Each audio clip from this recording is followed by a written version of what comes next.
Get the civilian out of my jet. His hand closed around her arm, hauling, in front of everyone. She didn't fight him. Her free hand kept moving through the strap-in, calm as still water, while a captain's fingers dug into her flight suit and a major screamed for security. Phones were already recording. Nobody on that ramp knew her real name. They'd spent 3 days calling her Clipboard, laughing every time she walked past. She turned her head, looked him dead in the eye, and smiled. You really want your name on that order, Captain? Then the loudspeaker crackled to life. Valkyrie 1. Cleared for takeoff. The ramp went silent. Phones froze mid-air. A 30-year chief broke into a dead sprint, snapping to attention so fast, it looked like his spine had been waiting years for this exact moment. Because the woman they'd spent 3 days mocking wasn't a clipboard. She was a legend, and she'd let them dig their own grave first. The desert did not welcome her. It simply allowed her to pass through, the way it allowed everything heat, silence, lies because arguing with a desert had never once changed its mind. Redstone flats stretched out beneath a sky the color of a bruise healing. 7 in the morning, and already the tarmac shimmered, already the horizon bent and wavered like something underwater. Mercy Calloway stood at the edge of the ramp with a government sedan ticking cool behind her and a duffel bag over one shoulder, and she did not move for a long moment. She just looked. Because that was the job. Look first, judge later, never the other way around. The flight line unrolled in front of her hangars, squatting low and gray, fuel trucks parked in their lanes, like sleeping animals. An F-16 nosed up against a maintenance stand, with its canopy cracked open to the morning air. Somewhere a generator coughed and caught and settled into its hum. Somewhere else, laughter. Young, careless. The kind of laughter that had never once had to answer for anything. She walked toward it anyway. Her boots made no particular sound on the concrete. She had trained herself out of a heavy step a long time ago, back when heavy steps meant someone heard you before you wanted to be heard, back when silence had kept people alive. Now it was habit. Now it was just how she moved through rooms, quiet, efficient, unbothered by whether anyone noticed her at all. They noticed. 3 of them, lined up against the hangar door like they'd been arranged for a photograph. Flight suits open at the collar, sunglasses pushed up onto foreheads. And at the center of them, one step forward of the others, because he could never stand to be anything but the center of anything, Captain Grant Wexler. He had the kind of face that had been told it was handsome. So many times it had stopped bothering to be anything else. Square jaw, easy grin. The grin of a man who had never once lost an argument he cared about winning. Careful, ma'am, he called out, loud enough to make sure his audience heard the joke. Before she did. That's a real jet, not a flight sim ride. The laughter came right on cue, because it always did, because that was the arrangement he performed. They laughed. The day moved forward on rails he had built for it a long time ago, and never once thought to question. Calloway did not look up. Her hand was already inside the intake of the nearest F-16, fingers spread, sweeping the duct for foreign object debris the way a surgeon checks for a sponge left behind. Deliberate, unhurried. She found nothing. She withdrew her hand, wiped 2 gloved fingers along the lip of the inlet, checked them in the light, and moved on to the next panel. She had not acknowledged him. She had not acknowledged any of them. And that, more than anything else she could have said or done, was the thing that made Wexler's grin falter for half a second before he caught it and hauled it back into place. The jet in front of her wore a fresh coat of gray paint and a maintenance tag clipped to the canopy rail, marked for a functional check flight. Somebody had signed it ready. She did not believe them yet. She never believed anyone yet. That was the whole discipline of it. Belief was something you earned from an airplane, not something you handed it on credit. She wore a plain flight suit, no wings, no name tape, no squadron patch. A contractor's flight safety lanyard hung against her chest, the laminated card turned backward so that to anyone glancing over, she was exactly what the tasking paperwork had made her out to be. A visitor, a clipboard, a box on someone's calendar that needed checking before lunch, which was, of course, the entire point. "I'll pass on the tour," she said. That was all. She didn't sharpen it. She didn't soften it either. She set the words down between them like a tool she might need again later, and went back to the F-frame. Because the word had already traveled before she had. passed down from the operations office, where her visit had been logged deliberately, carefully, as a routine civilian flight safety evaluation. A box to check, a nuisance with a lanyard. Nobody had read past the first line of the tasking order. Nobody ever did. That was the whole reason it worked. She crouched at the main landing gear, ran a thumbnail along the strut, checked the torque marks on the wheel nuts, stood, moved down the airframe the way water moves downhill, no wasted motion, no hesitation. Panel fasteners and static ports and trailing edge flaps pressed flat beneath her palm to watch them settle back into place. At the wing root she stopped, tilted her head, reached up under the leading edge, traced a line that ran along the inboard rib, a hydraulic line, tucked where a careless eye would never look twice. Her glove came away with a faint sheen on the fingertips. As she reached, the cuff of her sleeve slid back, and for half a second, no more than that, no more than a held breath, the scar showed on the inside of her right wrist. Old, smooth, the color of candle wax left too long in the sun. Then the sleeve fell, and the scar was gone, and nobody on that ramp had been looking closely enough to see it anyway, except one. Behind her, Wexler kept talking, because Wexler could not stand silence the way other men could not stand pain. "See, this is the thing about safety people," he said. Not to her, to his audience. To the two lieutenants flanking him who laughed, because that was the arrangement, and the arrangement was older than any of them. They show up, they touch things, they write a report nobody reads, and then they fly home and bill the government for the privilege. He raised his voice slightly, playing to the back row. "You want a coffee, ma'am? We can get you a coffee." A heavy man in a flight line vest had drifted over from the maintenance side, unhurried, the way a man moves when he's mostly thinking and only partly walking. Master Sergeant Owen Brasco. 30 years on a flight line, most of them on this kind of jet, and none of that 30 years had taught him to laugh on command the way the lieutenants had learned to. He was chewing gum, slow. He wasn't watching her face, he was watching her hands. She turned to him, not to Wexler, and said, in a voice pitched to carry exactly as far as it needed, and no farther, "Your number 2 hydraulic line's chafed, where it crosses the rib, just inboard. I wouldn't sign that off." Brasco stopped chewing. Wexler laughed. "We'll alert the maintenance guards," he said, and a couple of the lieutenants chuckled along. Because that, too, was the arrangement. He made the joke. They made the sound. But Brasco didn't laugh. He set down the clipboard. He'd been carrying an actual clipboard, the irony of which would occur to him later, much later, when there was nothing funny left in the day, and walked to the wing, crouched under the leading edge where she'd been, reached up, felt along the line. His hand went still. He brought his fingers back into the light and looked at the sheen on them for a long moment. The way you look at something that has just told you the day you were about to have is not the day you're going to get. "Where'd you learn to spot that, ma'am?" he asked. He cleared his throat before the question, like it had caught somewhere on the way out. She didn't turn around. "Around," she said. The lieutenants were still grinning. Wexler was still talking, already moving on to the next joke in the rotation. The sun kept climbing, and Master Sergeant Owen Brasco stood under the wing of a jet that had been signed safe to fly, with hydraulic fluid drying on his fingertips, and felt the first cold thread of a feeling he could not yet name. He wiped his hand on his trousers. He did not wipe the feeling off with it. "This is not the first time I've walked onto a ramp and let them decide who I am before I've said a word." Calloway thought, and then stopped the thought before it finished, because finishing it meant remembering the last time, and the last time had a wingman's name attached to it that she did not let herself say before 9 in the morning. Not ever, not even in her own head. She clicked her pen closed instead, made a small note in a pocket-sized book, nothing dramatic, nothing that would have read, from a distance, as anything more than a woman confirming a schedule. Nobody on that ramp knew her name. That, she thought, was about to become the most expensive ignorance any of them would ever purchase.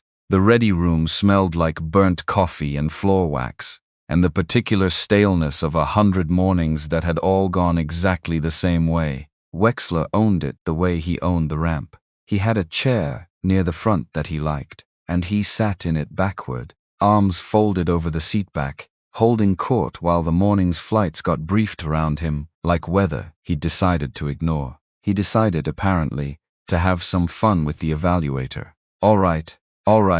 He raised both hands for quiet and the room gave it to him, because the room always gave it to him. Since we've got a safety professional with us today, let's get the professional opinion. He grinned at the row of lieutenants. Pop quiz, ma'am. Turning to her now, chin up, playing to the back of the room, even while pretending to speak only to the front. Single engine flameout. You're up high. Motor quits. Give me the air start envelope. Airspeed. Altitude. The whole thing. A pause, theatrical, generous. Take your time. It was a setup. Everyone in the room knew it was a setup. The lieutenants leaned forward, smiling, waiting for the silence, waiting for the stammer, waiting for the "I'm not a pilot, I wouldn't know" that would let them all laugh together one more time. The way they always did, the way the day always demanded. Calloway was standing at the back near the coffee, holding a paper cup she hadn't drunk from. She set it down 230 knots, 18,000 feet, flat, even. No hesitation in it at all. Jet fuel starter to the green band. If you're below the windmill restart line, you cycle the JFS throttle off, then around the horn. A beat. Watch your EGT on the relight or you'll cook the can. Another beat, longer this time, deliberate. You want the backup procedure, or was the first one enough? The room did not laugh. For a moment, nobody said anything at all. One of the lieutenants, a young man named Pratt, all elbows and eagerness, looked at Wexler the way you look at a friend who has just walked himself into a wall he built with his own hands. Wexler recovered fast. He always did. That was the thing about men like him. They never actually lost their footing. They just found a new place to plant it, quickly, before anyone could watch them fall. Lucky guess, he said, smiling, and moved on to the schedule. But the temperature in the room had changed by a degree. And everyone could feel it. Everyone except, perhaps, the man at the front who most needed not to, because that's how it always starts. Calloway thought, watching him flip through the schedule with hands that were, she noted, very slightly less steady than they had been a minute ago. A crack nobody names out loud.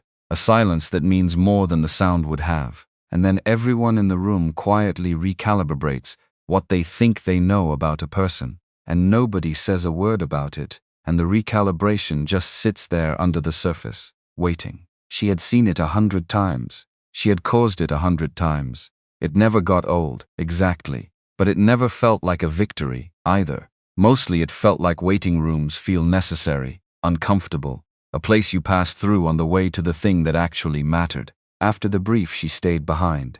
She pulled the maintenance binder for the check flight jet off the shelf and opened it slow, page by page. She wasn't reading it like a visitor. She was reading it like a woman counting cards, patient, methodical, already 3 steps ahead of whatever the dealer thought he was hiding. She stopped on a page near the back. A functional check flight, signed off as complete. Inspector's initials, supervisor's initials, a date, clean, tidy, final. She turned to the engine run log for the same tail number, same week. No flight hours logged. The jet had been signed as flown. Certified airworthy after a major repair, and the engine had never turned for it.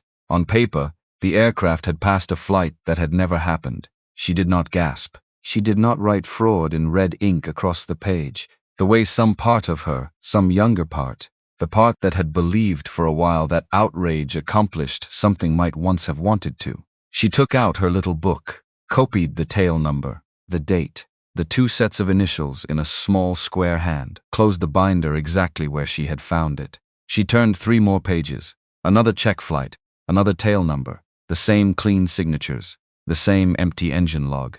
A pattern doesn't whisper, she thought. It repeats until you can't pretend you didn't hear it. She found 4 before she stopped counting, because counting had become a thing you did when you were trying to convince yourself, and she was already convinced. She thought about the young pilots in the ready room who had laughed on cue an hour ago. She thought about the jets they climbed into every morning, certified sound by men who had never once turned the engines to check. She thought about how a fire starts, not all at once, quietly, in a clamp, on a line, in a binder, while everyone in the room watches the man making jokes at the front, because that's easier, because that's what he wants. Because that's the entire design of a man like Wexler, to be the thing you're looking at so you don't look anywhere else. There was a second binder on the shelf beside the maintenance logs. Thinner, newer, a contract folder, tabbed and cross-referenced, the kind of paperwork that most flight line personnel never bothered to open because a different world, the world of purchase orders and vendor certifications and quarterly compliance reviews, the world that lived several floors above the concrete she'd been standing on all morning. She almost didn't open it except something in the corner of her eye had already caught on a company name, stamped across the cover, Ironclad Aerospace Supply, and something else, some old and well-worn instinct that had kept her alive in places far worse than a Nevada ready room, told her that a folder nobody bothered to open was exactly the folder worth opening. She opened it. Purchase orders, vendor certifications, a run of part numbers for hydraulic actuator components, the same part family, she noted, that fed the very line she'd found chafed that morning, all stamped past inspection, all signed off by a quality assurance officer whose signature she did not recognize, all supplied by the same vendor, on a contract renewed 18 months ago, at a price that, even to her untrained eye on procurement math, looked strange. Too low for the specification listed,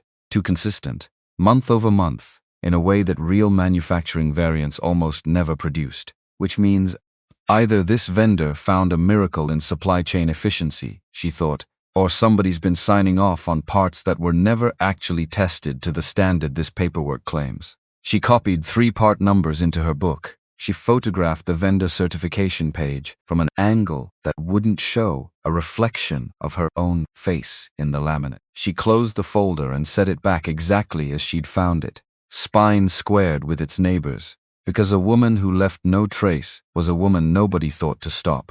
2 threads, she thought, a logbook full of ghosts, and a supply contract that smells like a man got comfortable somewhere he shouldn't have. Somebody on this base is being paid twice for the same lie. Master Sergeant Brasco had come back in for a fresh coffee. He saw her at the table, saw which binder. "Where'd you say you flew, ma'am?" he asked. "Quiet, just the 2 of them." She slid the binder back into the rack, squared its spine with the others, and looked at him for the first time. Really looked, full on, pale eyes that gave away nothing you could use against her, even if you tried. "I didn't," she said. She walked out into the heat. Behind her, Brasco stood with his coffee going cold in his hand. Then he set it down, picked up the same binder, opened it to the same page, reached into his vest for his phone. He photographed the functional check sign-off. He photographed the empty engine log beside it. His thumb was not quite steady. He had been on flight lines for 30 years. He knew what a clean lie looked like when it was sitting in a binder, pretending very hard to be the truth. And he understood, standing there with his phone in his hand and his coffee cooling on the table, that the woman who had just walked out into the sun had seen all of it in 9 seconds, flat, and had let him find it a second time, on his own, so that later he would believe his own eyes instead of just her word. That's not how visitors behave, he thought. That's how someone behaves when they want you to find it yourself. So that when this all comes apart, you're not just repeating what she told you, you're testifying to what you saw. He didn't know what she was. He was beginning to understand he should find out before Captain Wexler did something to her that couldn't be unsigned. By the second day, they had a name for her. Clipboard. It moved down the flight line the way nicknames always do, hand to hand, grin to grin, until even the fuel troops were using it without knowing exactly where it had started. Clipboard wants to see the forms. Watch out, clipboards on the ramp. Somebody had taped a paper clipboard, cut crudely from a cereal box lid, to the door of the trailer they'd given her to work out of. Wexler thought that one was very funny. He'd told the story at least 4 times by lunch, embellishing a little more each time. The way stories always grew in his mouth whether or not they deserved to. Calloway took the paper clipboard off the door, folded it once, set it on the desk inside. She didn't throw it away. She seemed, Brasco noticed, to keep things. The rhythm of the day had a shape to it now, and Wexler conducted it the way a man conducts an orchestra. He's convinced he built from nothing. When she walked toward the ramp at 840 to watch a scheduled launch, he stepped into her path with 2 of his lieutenants flanking him and put his hand up, palm out, smiling for an audience that always seemed to materialize whenever he needed one. Clipboard doesn't go past the yellow line, he said.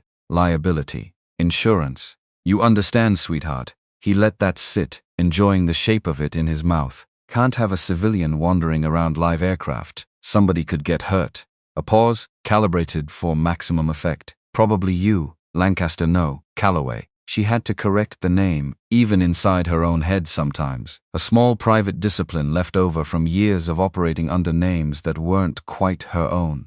Calloway stopped at the yellow line. She did not argue. She did not pull the laminated card off her lanyard and turn it around and make him read the truth of it out loud in front of his audience. Though some part of her, a small, tired, human part, wanted to, just once, just to watch his face, do the thing it would eventually do anyway, only sooner. She took out her little book instead. 0840, she said, writing as she spoke, in that flat, even voice that never once climbed toward anger, because anger was a currency she had stopped spending years ago. Captain Wexler denied a flight safety evaluator ramp access during launch operations. 2 witnesses. She looked up. Spell your first name for me. Is it Grant with 2 T's? Something flickered across his face. Not fear, for Wexler did not yet have the imagination for fear. Just the small, familiar irritation of a man whose joke wasn't landing the way it used to. Cute, he said, and walked off.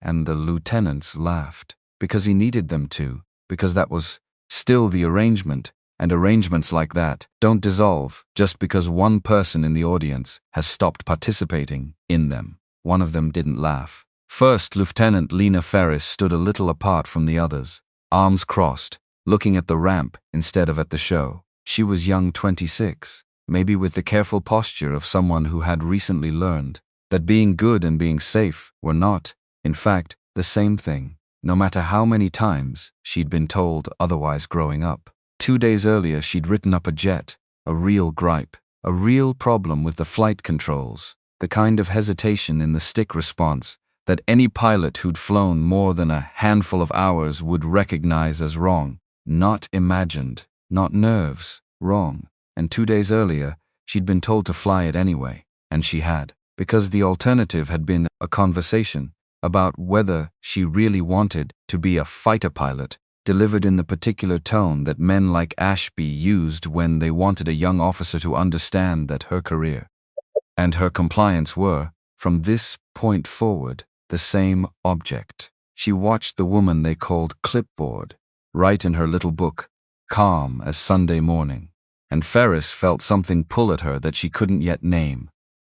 The woman wasn't afraid of Wexler. Ferris had never once, in 18 months on this base, seen anyone not be afraid of Wexler, or of what stood behind him, which was worse, and quieter, and wore a major's rank. Calloway clicked her pen shut and turned to go. For just a second, her eyes passed over Ferris and stopped, held, not unkind. Just seeing her, seeing all of it, somehow, in one unhurried pass. The gripe she'd signed off under pressure, the flying she shouldn't have done, the things she was carrying that nobody on this ramp had thought to ask her about. Then Calloway walked away toward her trailer, unhurried, and left Ferris standing at the yellow line, with her arms crossed and her stomach twisted into something she didn't have a word for yet, either. You think the people who laugh loudest are the strong ones, Calloway thought, without looking back, because looking back was a habit she'd trained out of herself a long time ago, and for good reason. You think the woman writing quietly in a notebook is the one losing.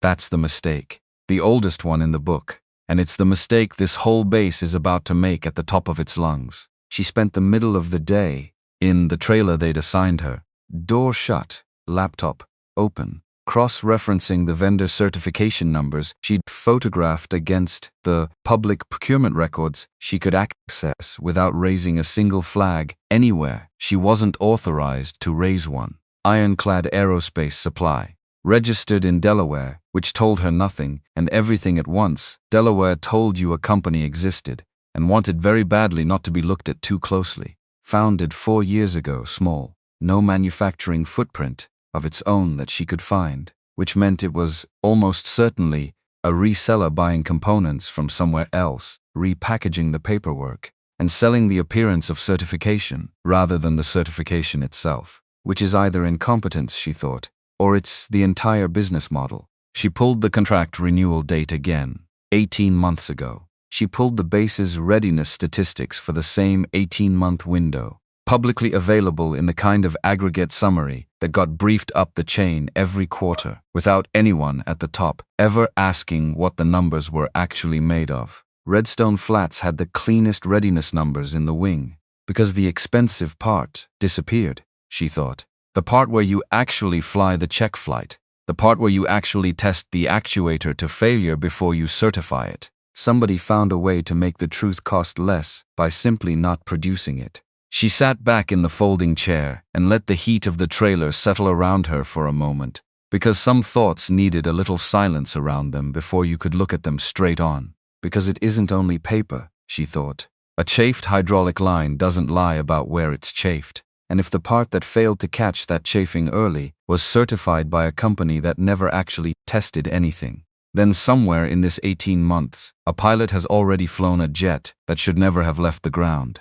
and got lucky, and doesn't know it, and the next one might not get lucky. She closed the laptop. She thought, briefly, unwillingly, of a night 5 years gone, a wounded airplane, a wingman's voice climbing toward panic over the radio, a scar on her wrist that had never quite lost the shine of new skin. She thought of what it cost to fly something broken because someone else's lie had told you it was whole. Not again, she thought.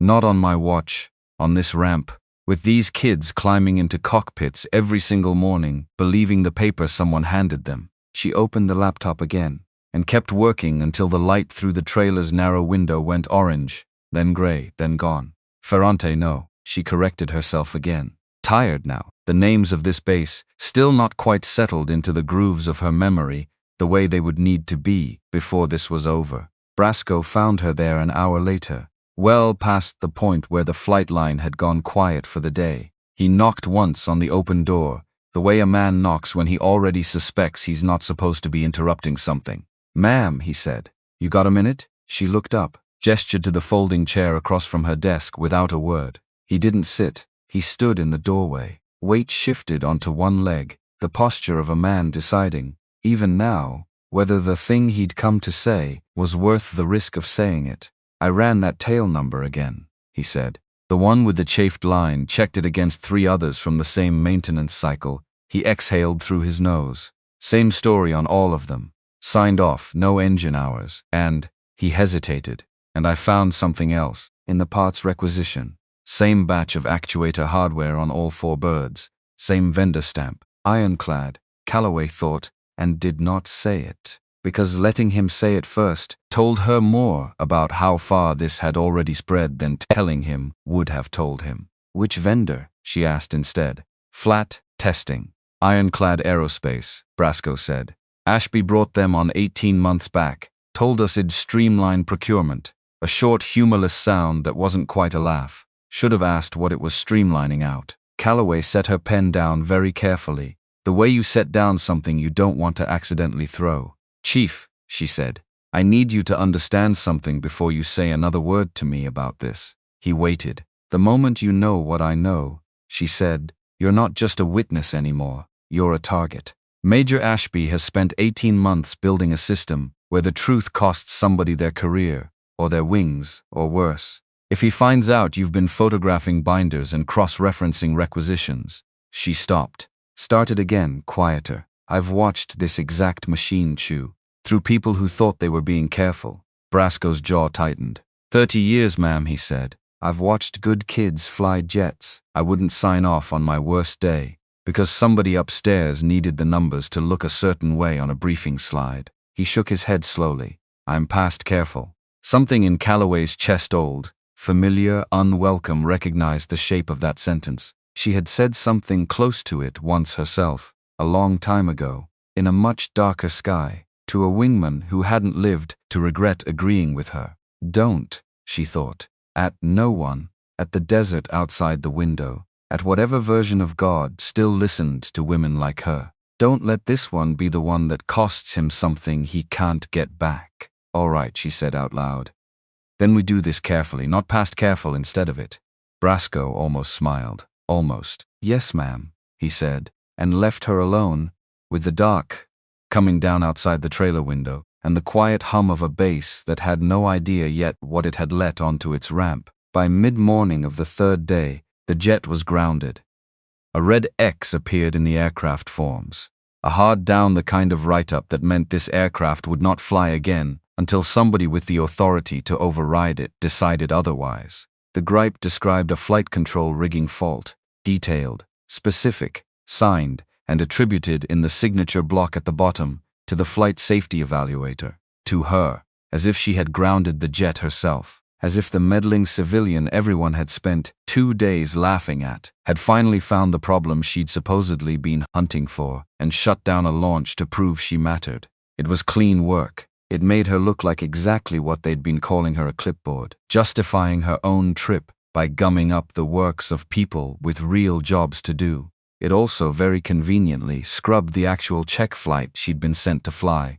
No flight, no evaluation. No evaluation, no questions about the binder, or the parts contract, or the 18 months of ghosts hiding in a filing cabinet 3 doors down from the ready room. Somebody's read further into that tasking order than I gave them credit for, she thought, standing at the canopy rail with the forged gripe in front of her, feeling something cold and clarifying settle over the anger before the anger had a chance to be useful for anything. Somebody knows exactly what I'm here to find, and they've just told me, without meaning to, that they're scared enough of it to forge my name onto a lie, which means I'm close, which means it's about to get worse before it gets better. Major Dean Ashby delivered the news himself. Where Wexler was loud, Ashby was smooth, a blade kept in a velvet sheath. The kind of man who had never in his career been told no by anyone who outranked him in the room he happened to be standing in. He found her at the jet,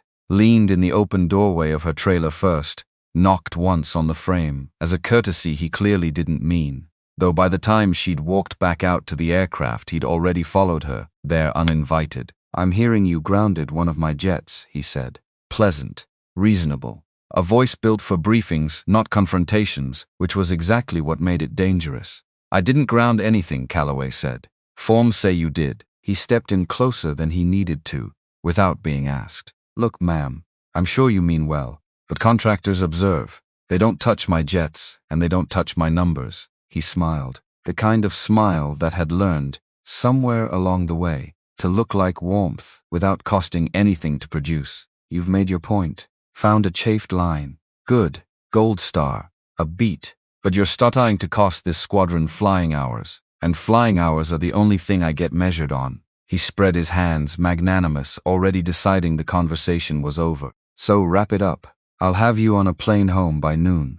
She looked at him for a long moment. Then she stepped past him, toward the jet, not touching it. Careful, deliberately visible in her carefulness in front of the 2 maintainers standing nearby. She read the forms clipped to the canopy rail. Read the red X gripe with her name forged beneath it.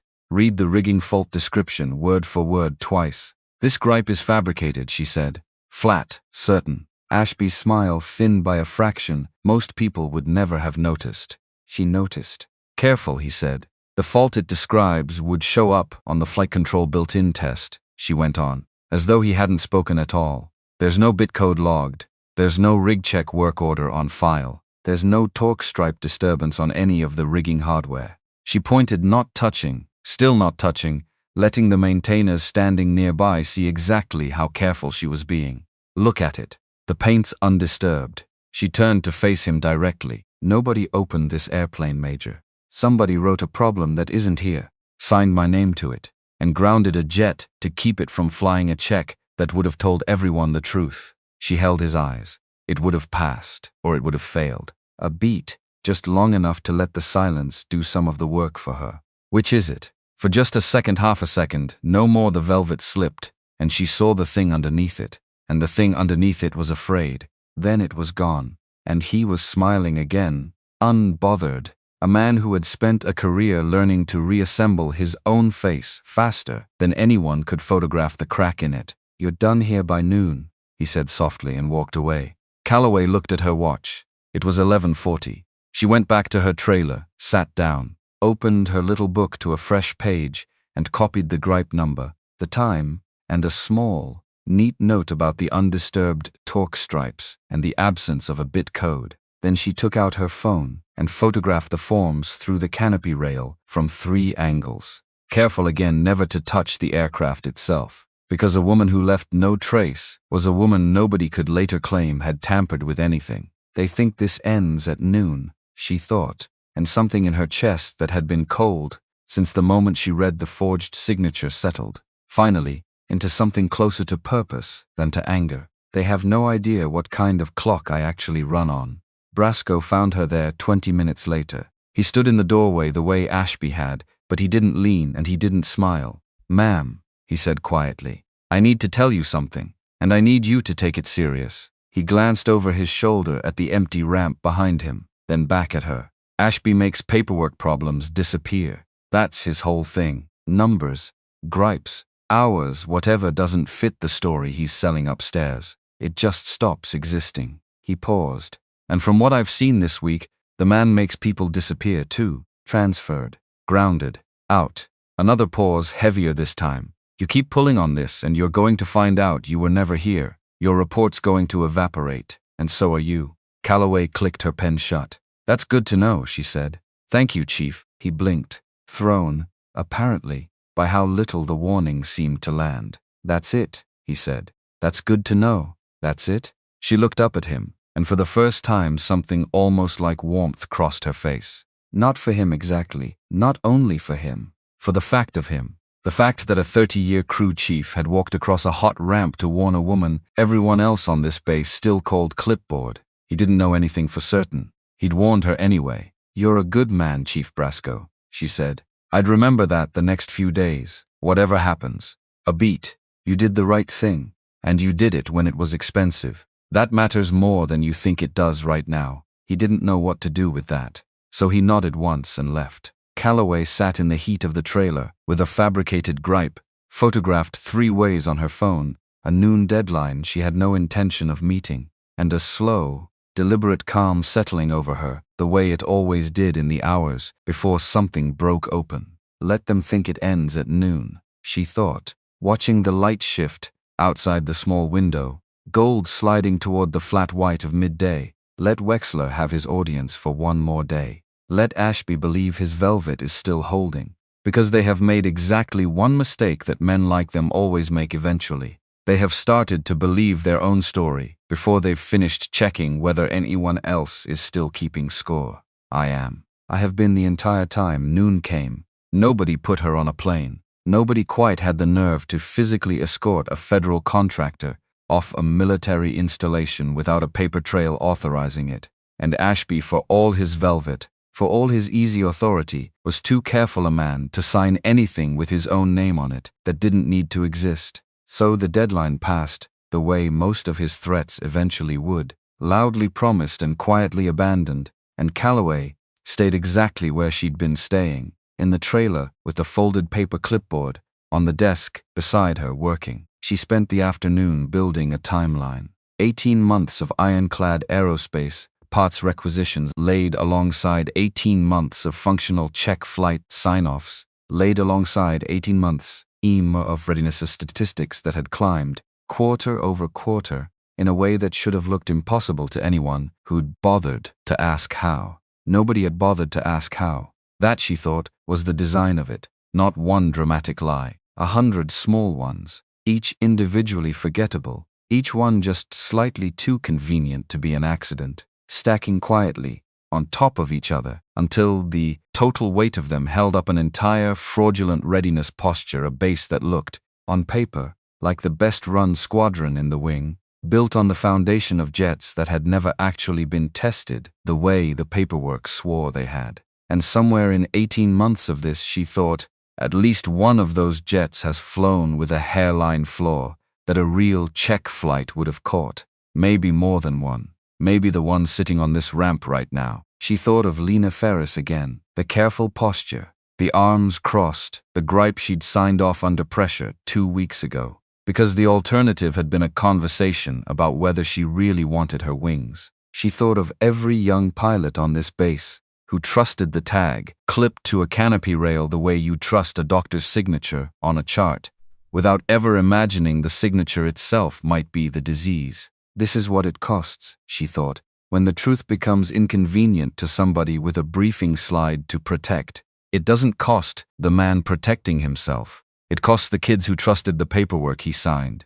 It cost my... She stopped the thought, set it down deliberately, the way she'd learned to set down thoughts that led somewhere she couldn't afford to go while she was still working. She kept working instead. Evening came down slow and orange over Redstone Flats, the heat finally loosening its grip on the concrete an hour or so after the sun dropped behind the ridge to the west. Calloway walked the perimeter of the flight line once, alone, the way she did most evenings on assignments like this one, not because there was anything left to inspect, but because walking helped her think, and thinking was the only part of the day that still belonged entirely to her. She passed the grounded jet. The red X still hung on its forms, though she'd already photographed every page of the fabrication 3 times over, already logged every discrepancy in the small square hand of her notebook. Tomorrow she would fly it anyway. Tomorrow, whatever it cost, whatever Ashby tried to put in her way,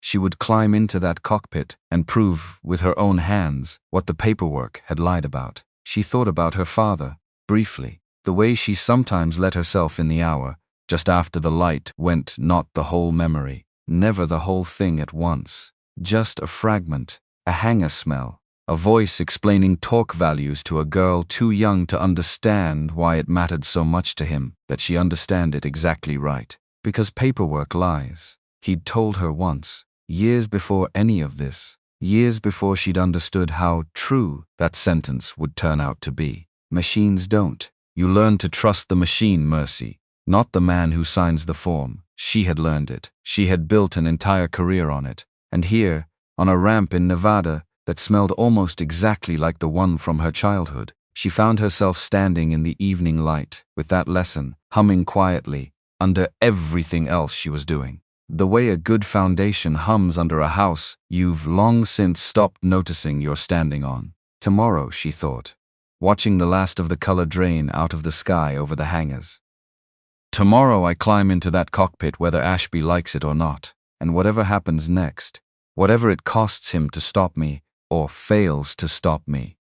This base is about to learn that the woman they've spent 3 days calling Clipboard has been counting every single card in the deck since the moment she walked in. She turned back toward her trailer. Behind her, the grounded jet sat quiet under the floodlights, its forged gripe still clipped to the canopy rail, waiting like everything else on this base, for a morning that was going to arrive, whether anyone was ready for it or not. Night on a flight line has a different weight to it than night anywhere else. Calloway had learned that a long time ago, in places she didn't let herself think about, before 9 in the morning, and she felt it again now, standing at the edge of the maintenance building, with Flantagarins, with the floodlights buzzing white overhead, and the desert gone black and enormous beyond the wire, because daylight belonged to men like Wexler. Daylight was for audiences, for grins, for jokes that needed witnesses to land.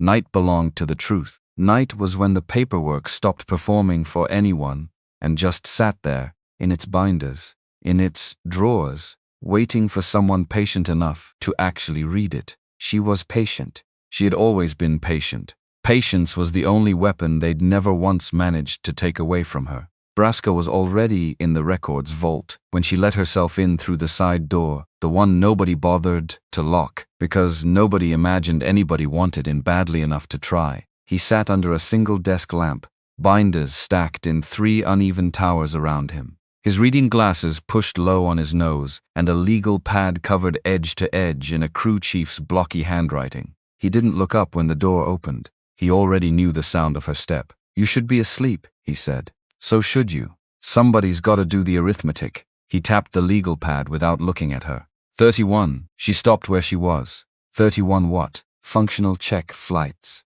Signed, complete. Certified airworthy. He finally looked up and his eyes in the lamplight looked older than they had that morning. Older than they had any right to look after just one long night with a flashlight and a stack of binders. 0 engine hours logged against any of them. 18 months. 31 ghosts, ma'am. 31 times somebody signed their name to a lie and handed a kid a jet. Calloway pulled the second folding chair over and sat. "Show me," she said. He did. He walked her through it, tail number by tail number, and she watched the shape of it assemble the way it always did, slowly, and then all at once, the way a bad X-ray reveals itself. A jet came out of major maintenance, got a signature that said a pilot had taken it up, wrung it out, found it sound, went straight on to the next day's flight schedule to fly with a 19-year-old crew chief's careful work underneath it and a 26-year-old pilot's trust riding on top of it, on the strength of a check that had never once left the ground. The readiness numbers Ashby's been briefing upstairs, Brasco said, they're the cleanest in the wing. You know why? Because the expensive part disappeared, Calloway said. The part where you actually fly it to prove it's safe. Brasco nodded slowly, replaced it with a pen. I already knew that, she thought. I've known that since day one. But hearing him say it out loud, in this room, at this hour, it's different. It's not a theory anymore. It's 31 names. 31 kids who trusted a piece of paper because nobody ever taught them not to.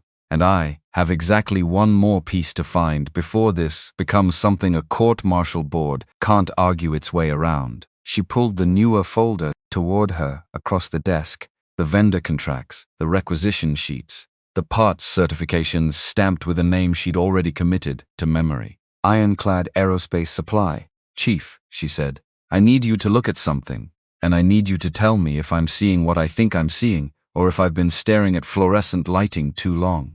He leaned in, read. His jaw worked once, slow, the way a man's jaw works when he's chewing on something he doesn't much like the taste of. That's the actuator vendor, he said. That's the actuator vendor. Same batch number on all 4 of the birds I flagged tonight. He sat back. Same batch, different tail numbers.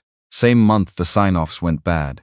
Calloway felt something settle into place in her chest, not satisfaction exactly. Something colder and more useful than satisfaction. Recognition. So it's not just paper fraud, she said. It's parts fraud, stacked underneath paper fraud. Somebody's certifying components that were never tested to spec, and somebody else is certifying flights that were never flown. And both lies are propping up the same set of numbers on the same briefing slide. Which means, Brasco said slowly, somebody's making money on both ends. Yes, Calloway thought. That's exactly what it means. And I know exactly whose signature I'm going to find if I keep pulling this thread. She didn't say Ashby's name out loud. Not yet. Not until she had it in writing, in ink, in something a lawyer could hold up under fluorescent courtroom light, without a single word of it coming from her mouth first. She photographed the vendor folder twice more angles. She hadn't gotten the first time. Close enough now to read the fine print on the contract renewal signature. A name, a date, a dollar figure that made her sit very still for a moment, doing math she wished, briefly, she didn't already know how to do. 18 months, she thought. A contract that undercuts every competitor by a margin that shouldn't be possible for a company with no manufacturing footprint. And a renewal signed personally, not delegated, not routed through procurement like it should have been by the same officer who's been signing off on flights that never happened. Which means Ashby isn't just protecting a system somebody else built. He built it. Chief, she said quietly, I need you to back everything up. Twice. Somewhere that isn't this building and isn't your own name. Brasco was already nodding before she finished the sentence. Cloud Drive, he said. Personal account. Did it an hour before you walked in. A small, grim, almost smile. 30 years on a flight line, ma'am. I've watched men like Ashby before. Different names, same shape. He closed the top binder with a soft, final sound. I don't leave things lying around where they can disappear on me. Good, she thought, because I have watched this exact machine before, too. And I know precisely how fast it can make evidence, and people evaporate if you give it even one clean night to work in.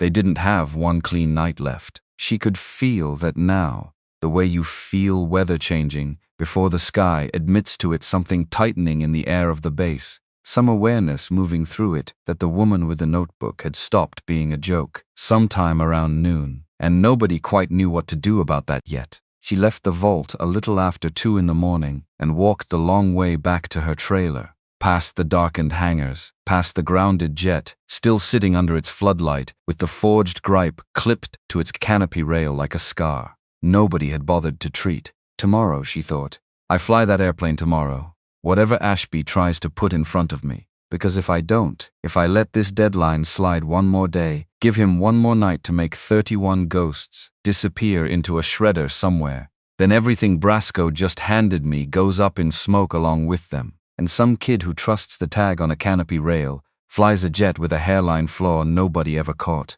Because I was too careful. Because I waited one day too many. Not again. She stopped walking. Not again, she thought. And this time, she let the whole sentence finish. Let it walk all the way to the place it always led. The place she usually stopped it before it arrived. A hole in an airplane. A voice on the radio climbing toward panic. A wingman who'd taken the hit that had her name written on it, in a sky that had never once asked either of them for permission. I turned back for him, she thought. I turned an ugly, bleeding jet around and flew it back into the worst part of the sky, because the alternative was letting someone die under a lie nobody had bothered to correct in time. I am not doing anything different tomorrow. I am just doing it on concrete instead of at 18,000 feet. She started walking again. Lena Ferris found her outside the trailer, not by accident. Ferris had clearly been waiting, arms crossed against the cold that came down hard over the desert, once the sun fully committed to leaving. Weight shifted foot to foot, the posture of someone who has been arguing with herself for longer than she'd like to admit, and has finally lost. Ma'am, she said, can I? She stopped, started again.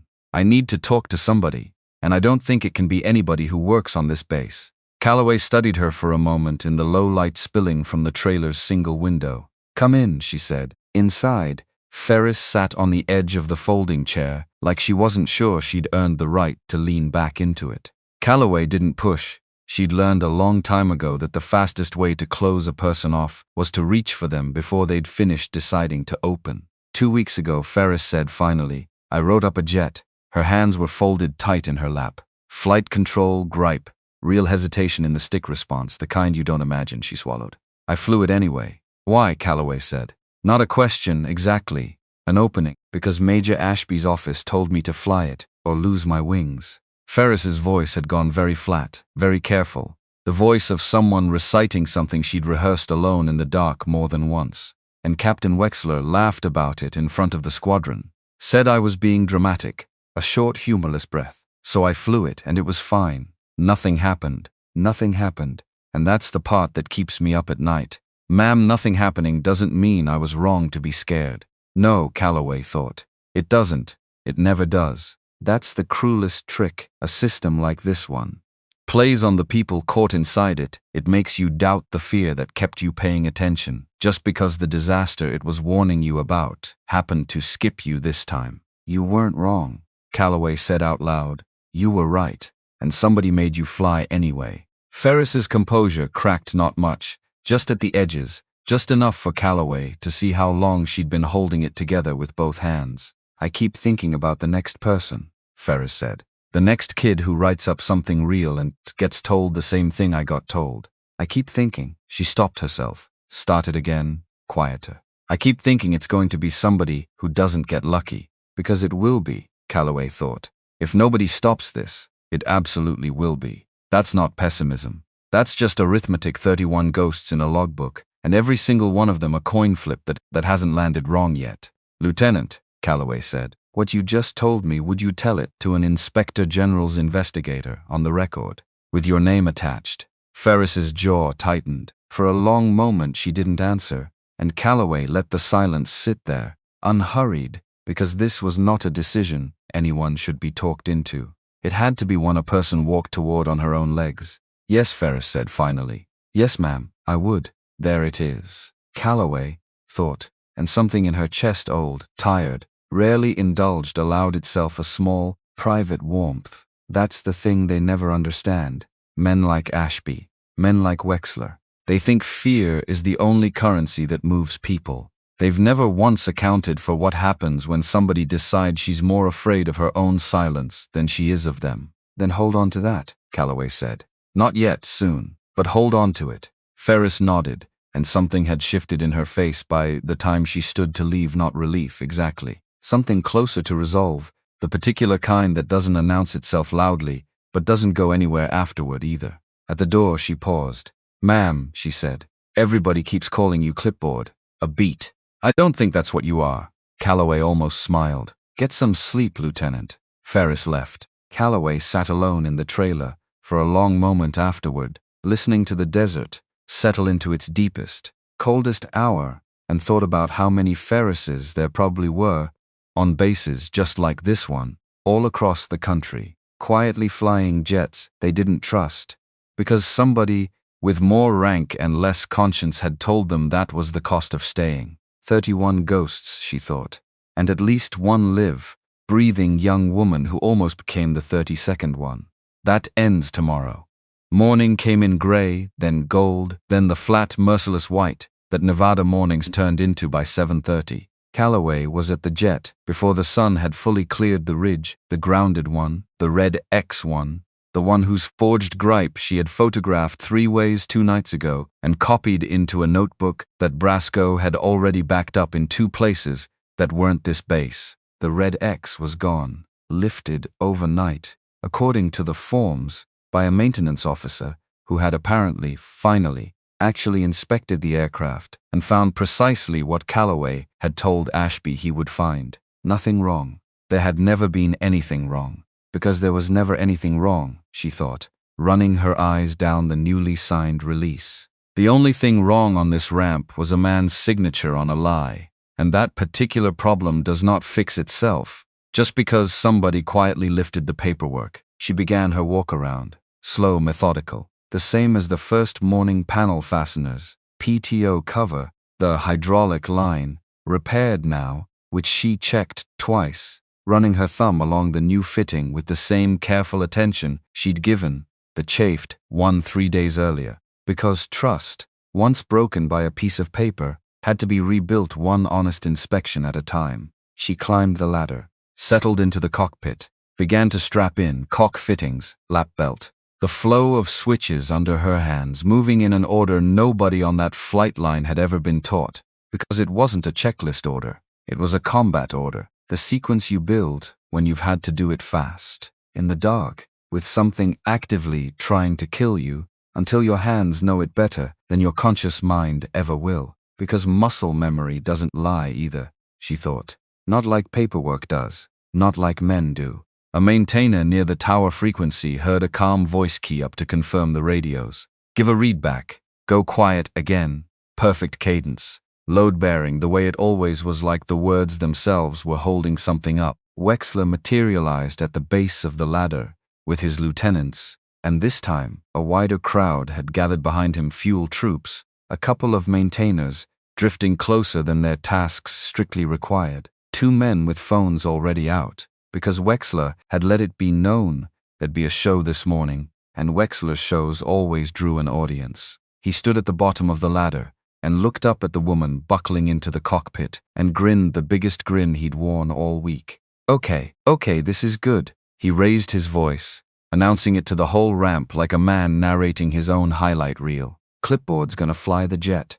A ripple of laughter, uncertain, waiting for permission. Everybody seeing this? She found a chafed line. Now she figures she's some kind of test pilot. He laughed at his own line, the way he always did, a fraction of a second before anyone else committed to laughing with him. Ma'am, I need you to climb down before you hurt yourself. That's a $40 million airplane, not a photo op. Calloway didn't climb down. Her hands kept moving through the strap-in, cock fittings, lap belt, the switch flow steady as a metronome, unhurried, because she had done this exact sequence 1,000 times under circumstances that made this ramp, this audience, this grinning captain, look almost gentle by comparison. He thinks this is the worst morning of my week, she thought, buckling the last fitting into place. He has no idea what mornings I've actually survived. Major Ashby came across the ramp fast, and the smoothness she'd seen 2 days ago was gone,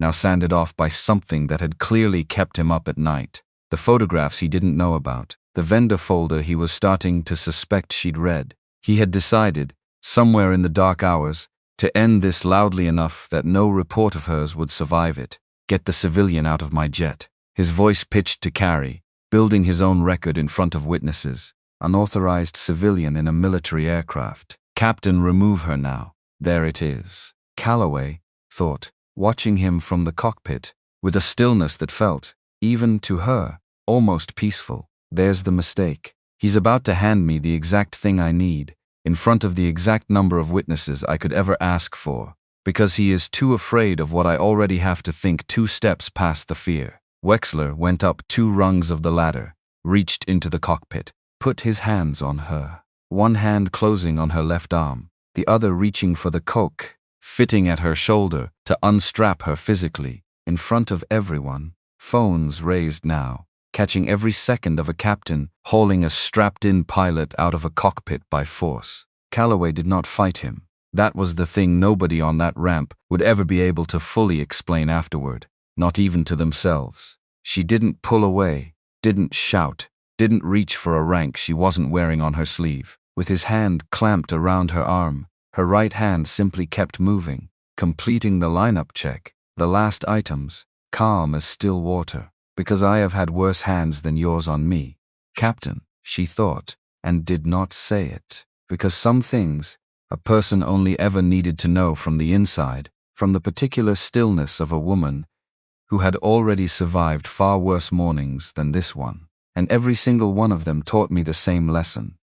Panic is a gift you hand your enemy for free. I stopped giving that gift away a long time ago. She turned her head, looked at him from a foot away, and she smiled. It was the first time anyone on that base had seen her smile, and it was not, by any measure, a nice smile. It was the smile of someone who has just watched a man sign something he cannot ever take back. You really want your name on that order, Captain, she said. Not to Wexler, exactly past him, to Ashby, standing at the bottom of the ladder, quiet, almost gentle, both your names on video, pulling a strapped-in pilot out of a cockpit. The smile didn't move. Go ahead, she said. Finish it. Wexler's hand tightened on her arm, uncertain now, some animal part of him finally registering that the ground under this particular joke had gone soft, and the tower keyed up. The flight line loudspeaker, the big horn mounted on the pole by the fuel pits, the one that piped ground and tower frequency across the whole ramp so the troops could hear active aircraft calls without a radio, in every hand crackled to life the sudden way it always did, and a controller's voice, clear and bored and entirely routine, rolled out across the concrete, bounced off the hangar wall, reached every single person standing on that flight line at the same exact instant. Valkyrie 1. Winds calm. Runway 18, cleared for takeoff. The ramp went silent, not quiet, silent. The kind of silence that has a pressure to it, a weight, the way the air changes just before a storm decides to actually arrive instead of only threatening to. The 2 men with phones stopped narrating. The fuel troops stopped moving mid-task. Somewhere, a generator hummed on, indifferent, and for one full breath that was the only sound left in the world. The tower was working the real schedule. The real schedule had a call sign on it. The call sign was strapped into the jet, with the captain's hand still closed around her arm, because it was always going to be today. Calloway thought, and felt something in her chest go very still, very calm, the way it always did in the exact center of a moment she had known was coming, and had simply chosen not to rush toward. Not because I planned it this way, because the truth doesn't wait for a convenient morning. It just arrives on the one it's finally ready for. Master Sergeant Owen Brasco was the first to move. He came off the maintenance wall, like something had pulled him upright by the spine, and he crossed 20 feet of concrete in a way that didn't look like walking so much as it looked like a man arriving at a decision he'd already made hours ago and had simply been waiting for permission to act on. He stopped at the base of the ladder, came to attention. A 30-year chief snapping to in front of a woman his own squadron had spent 3 days calling Clipboard. He brought his hand up in a salute so crisp it could have cut the air clean in half. That's Valkyrie 1, he said, and his voice cracked on the second syllable, and he didn't care, didn't try to smooth it back into something more composed. Air Force Cross, Combat Search and Rescue, a breath. You've got your hands on a legend, Captain. His eyes found Wexler's, hard now, harder than anyone on this ramp had ever seen Brasco's eyes go. Get them off her. Get them off her right now. Wexler didn't move. He couldn't. His brain hadn't caught up to his ears yet, and his face did the whole terrible arithmetic of it right there, in front of everyone, in the time it takes a coin to fall from a hand to the ground. The grin first still there, out of pure habit, the muscle memory of a man who had never once had to build a different expression for a morning like this. Then confusion, eyebrows pulling in, the beginnings of a question he didn't have words fast enough for. Valkyrie what? Who then disbelief, his head giving one small involuntary shake. No, she's a clipboard. This is a bit. Somebody's messing with the frequency. Then recognition. Arriving the way cold water arrives down the back of a neck, his eyes traveling from her face to the pale, smooth scar just visible at the cuff of her flight suit sleeve, to the way her free hand had never once stopped moving through the strap-in sequence even while he'd had the other one pinned. And then last horror. Pure, total, career-ending horror. The look of a man who has just understood, in real time, in front of witnesses, that the worst thing he has ever done in his life, he did on camera, with his own hands, to exactly the wrong person, while a loudspeaker announced her name to the entire base. At the same moment, his fingers were still closed around her arm. He let go of her like her sleeve had turned to the hot section of an engine. Stepped back so fast he nearly lost the ladder rung under his boot.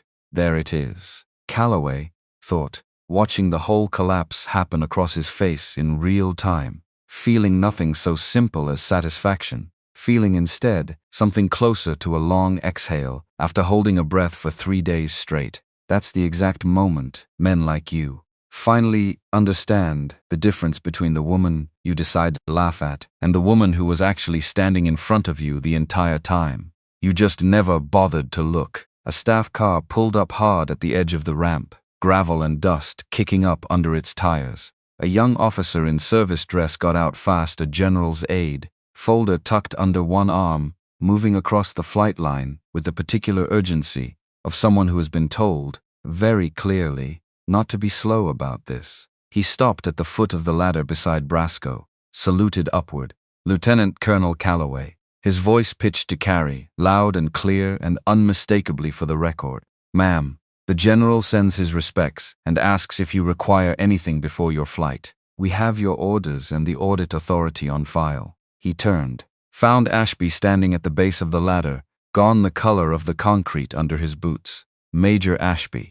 The aide's voice changed, still formal, but with an edge to it now that hadn't been there a second ago.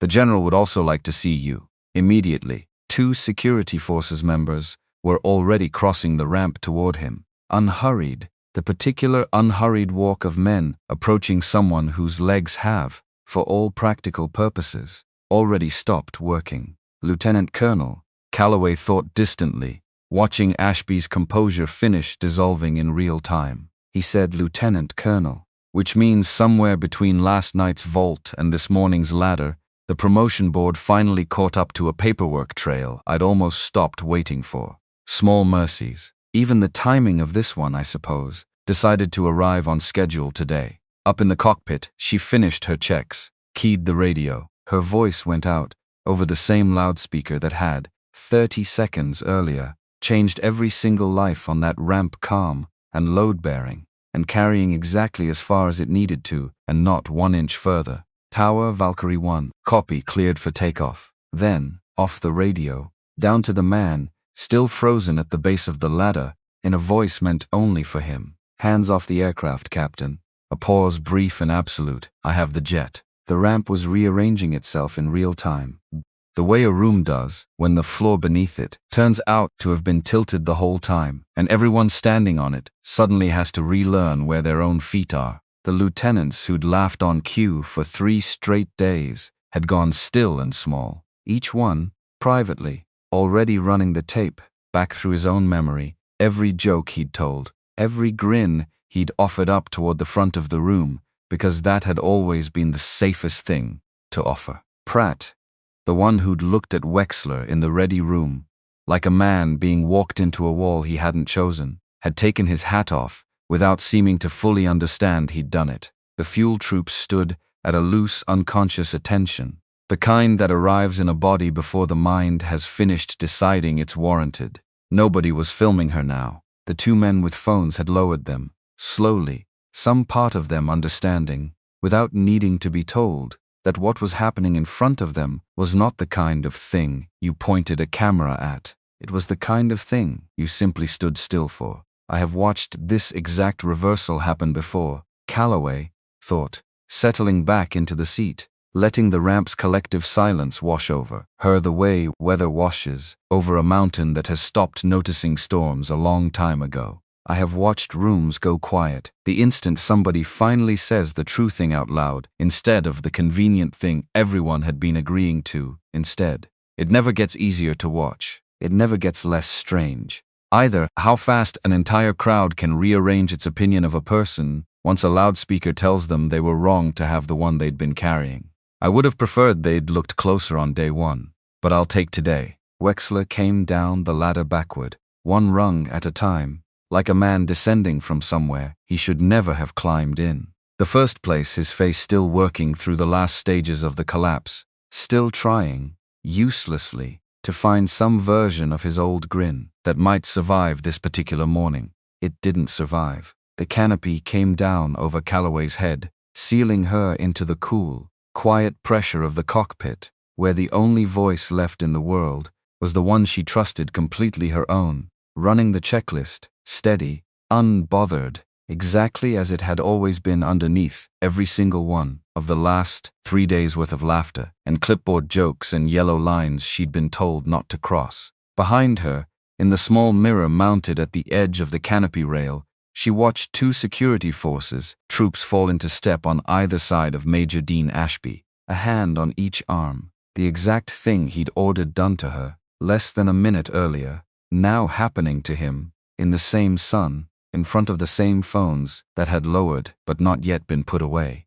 The engine spooled up, the jet began to roll forward, off the chocks, the ramp sliding past on either side of her the hangars, the fuel pits, the silent loudspeaker on its pole that had just finished doing more work in 11 seconds than 3 days of her own quiet patience had managed to do on its own. Not yet finished, she thought, taxiing toward the runway threshold, the desert opening up, flat and gold ahead of her, exactly the way it always did in the last minutes before a takeoff clearance turned a stationary morning into motion. This is not the end of it. This is only the moment the lie finally ran out of places left to hide. What comes next is the part where it gets counted, properly, publicly, in a way that doesn't disappear the second I climb back down this ladder. 31 ghosts, Chief. I intend to give every single one of them their name back. She lined up on the center line, held the brakes, felt the engine settle into that particular note it always found just before release, patient, contained, entirely ready.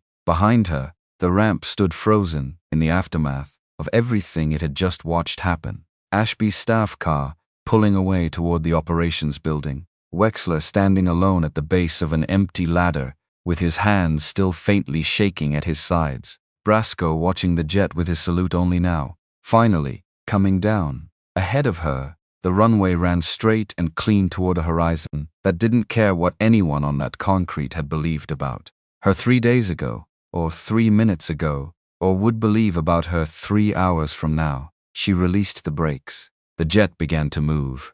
The runway ran out flat and gold beneath her, and for the first 11 minutes after the wheels left the concrete, none of it mattered anymore. Not Wexler, not Ashby, not the paper clipboard folded on the desk back in her trailer, or the 31 ghosts sitting in Brasco's legal pad, or the name a loudspeaker had just handed back to an entire flight line, whether any of them were ready for it or not. There was only the jet and the sky, and the particular silence that lived up there, above 10,000 feet, where nobody's velvet-sheathed threats could follow her, and nobody's grin needed an audience to survive on. She rang the aircraft out the way it was supposed to be rung out, the full functional profile. Every system checked in the order the manual demanded, and not one shortcut taken, because a shortcut was exactly the crime she had flown up here to prove somebody else had committed. The flight controls Ashby's people had sworn were broken. Not broken. The engine they'd certified without ever once lighting it on the ground. Sound, steady, honest. In the particular way only a machine can be honest, when nobody has gotten to it first with a pen. She found two real discrepancies. Small, neither dangerous. The kind any properly flown check flight turns up on any given Tuesday. Because airplanes are complicated, and truth is rarely as clean as either total failure or total perfection. She logged them. Because that was the entire point. An honest check, she thought, banking the jet gently through a lazy turn over the pale, cracked floor of the desert, flown by a real pilot. Written down true. That's all any of this was ever supposed to be. Somebody just decided 18 months ago that true cost too much. 51 minutes after wheels up, she brought it home. The flight line was still there when she taxied back in. Most of it hadn't moved. Not really. Not in any way you could point a finger at. But something in the posture of the whole ramp had shifted, the way a room shifts after somebody says the one sentence nobody can take back afterward. She felt it through the canopy glass before she'd even cracked it open. A stillness that hadn't been there 4 days ago. A carefulness in the way people stood, as if the concrete itself might still be capable of surprising them. She shut the engine down, sat a moment in the settling quiet of the cockpit, listening to it tick and cool around her, and let herself have exactly 10 seconds of nothing before the rest of the day came looking for her. 10 seconds, she thought. That's the going rate today. Take it while it's offered. She popped the canopy, climbed down.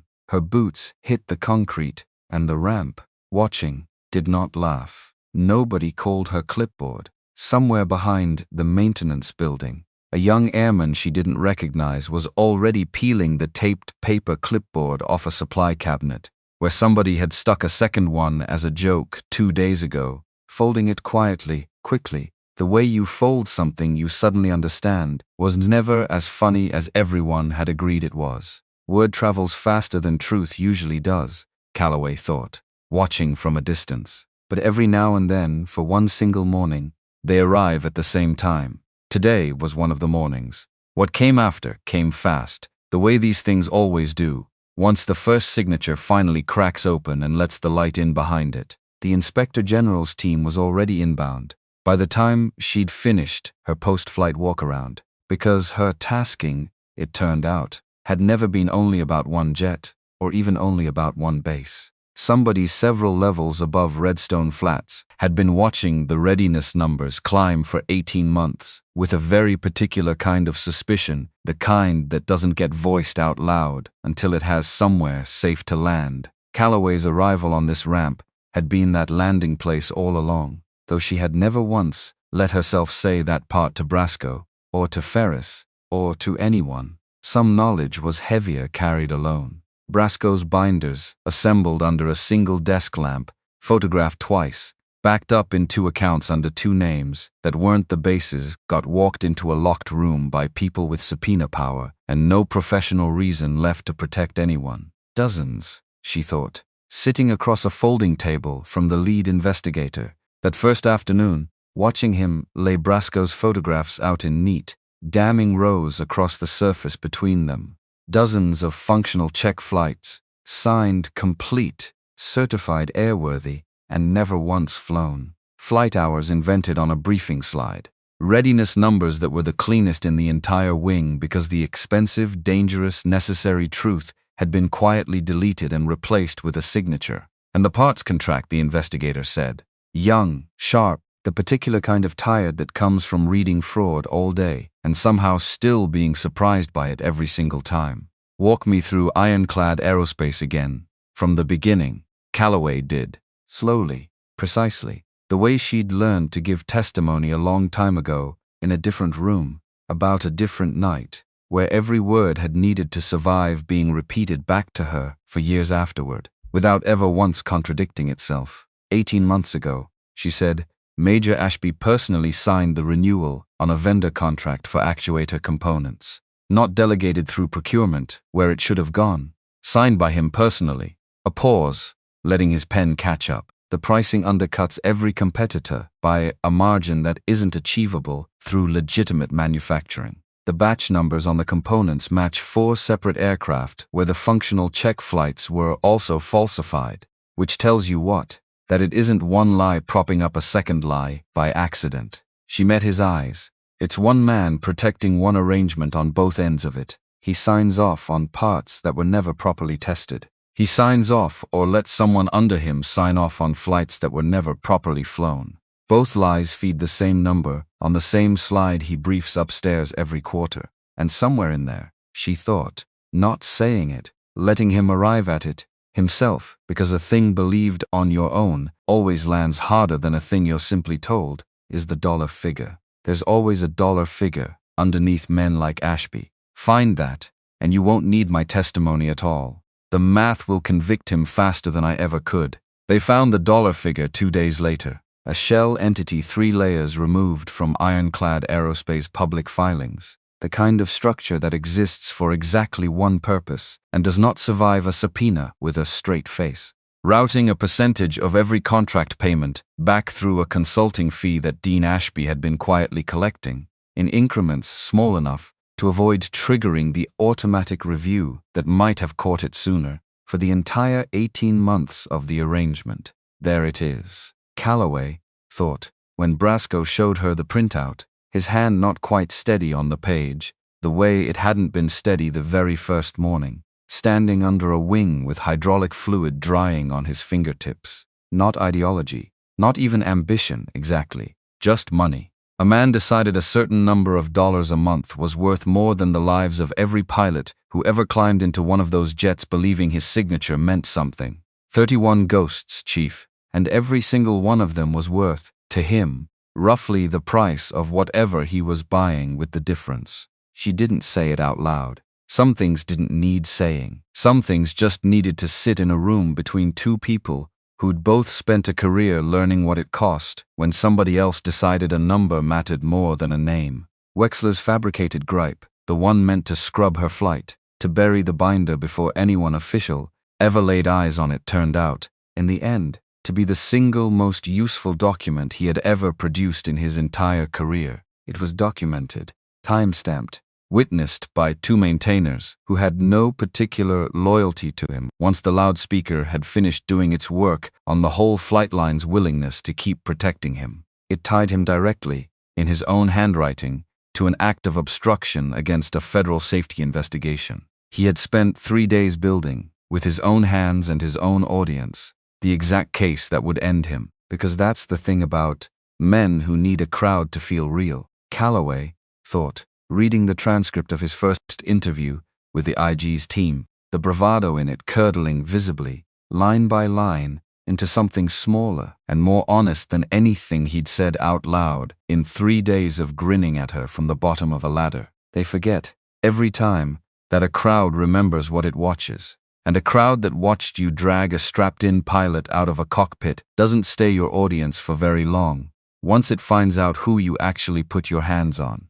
She read the transcript twice. She did not enjoy it, exactly. She had never once, in her whole career, enjoyed watching a man's certainty collapse in front of her, even when the collapse was earned 6 times over. But she read it anyway, because the job demanded thoroughness, and because some part of her, the part that had once been a 19-year-old girl watching her father's career quietly dismantled by men who never once had to answer for it, needed to see, with her own eyes, that this particular collapse was actually happening, that it wasn't going to slip away the way the last one had. Lieutenant Lena Ferris walked into the interview room on the 2nd day. Nobody had summoned her. She came on her own, hands trembling faintly at her sides, chin held up in the particular way of someone who has decided the trembling hands don't get a vote in whether she goes through with this. 2 weeks ago, she said, into a recorder, in a windowless room with a young investigator, taking notes with a pen he'd already gone through twice that morning, I wrote up a jet flight control fault. It was real. A breath. Major Ashby's office told me to fly it or lose my wings. Captain Wexler laughed about it in front of the whole squadron. Her voice didn't waver exactly, but it slowed, careful, deliberate, the pace of a woman making sure every word landed precisely where she'd aimed it. And I flew a jet I knew was wrong. Because I was afraid. She stopped, swallowed, started again. I've been afraid the whole time I've been here. A pause longer this time, and then something, in her straightened, some decision finally arriving all the way through. I'm not going to be afraid about this part. I'll testify. Whatever you need. Her eyes stayed level. I should have said it 2 weeks ago. I'm saying it now. It is a hard thing. Calloway thought later, hearing about it secondhand from the investigator, feeling something tighten in her chest that had nothing to do with fraud or contracts or dollar figures. To stand in the truth when you stayed quiet through the easy part. It costs more late than it would have cost early. She paid it anyway. That is its own kind of brave. The kind that doesn't come with a call sign. It should, Calloway asked, that evening, if she could see her. They met not in an interview room, but on the edge of the ramp, near the fuel pits, in the last hour before the desert gave up its heat for the day. Ferris arrived still in her flight suit, sleeves rolled to the elbow, looking younger than Calloway remembered from 3 days ago and older. Somehow, at exactly the same time. You didn't have to talk to them, Calloway said. Not a question, an opening, the way she always left one, so the other person could choose whether to walk through it. I know, Ferris said. Why did you? Ferris looked out over the ramp for a long moment before she answered. Because I kept thinking about the next kid, she said finally. The one who writes up something real 2 months from now, or 2 years from now, and gets told the same thing I got told. She shook her head slowly. I didn't want to be the reason. There wasn't already a record of what that costs. If somebody had told me it happened before, if there'd been a name attached to it, maybe I don't fly that jet in the first place. There it is. Calloway thought, and something in her chest, old, tired, rarely indulged, allowed itself a small, private warmth. That's the thing men like Ashby and Wexler never understand. They think fear is the only currency that moves people. They've never once accounted for what happens when somebody decides she's more afraid of her own silence than she is of them. You're going to get asked about this for the rest of your career, Calloway said. Every new posting, somebody will have heard the story before they've heard your name. I know that too, Ferris said. And then, after a beat, I'd rather be known for the truth than for staying quiet about it. Calloway almost smiled. Then you already understand something. It took me a lot longer than 26 years to figure out, she said. By the 4th day after the flight, Red Stone Flats had stopped being a place where anyone laughed on cue. Ashby had been relieved of duty pending court-martial proceedings, escorted off the base in a manner that mirrored, almost exactly, the one he'd ordered done to Calloway 4 days earlier, the particular symmetry of it not lost on anyone who'd been standing on that ramp to see both versions happen. He did not look at the flight line as the car pulled away. Calloway noticed that. She had expected him to look back. Men like Ashby usually wanted one last audience, even a hostile one, but he stared straight ahead through the windshield, and something about the stillness of his profile told her, more clearly than any confession could have, that he had already, privately, moved on to calculating what came next for himself, rather than mourning what he was leaving behind. That's the part that will never quite add up for people like Brasco, she thought, watching the car shrink toward the gate. They keep waiting for the moment the guilty man finally looks sorry. Sometimes that moment never comes. Sometimes all you get is the arrest.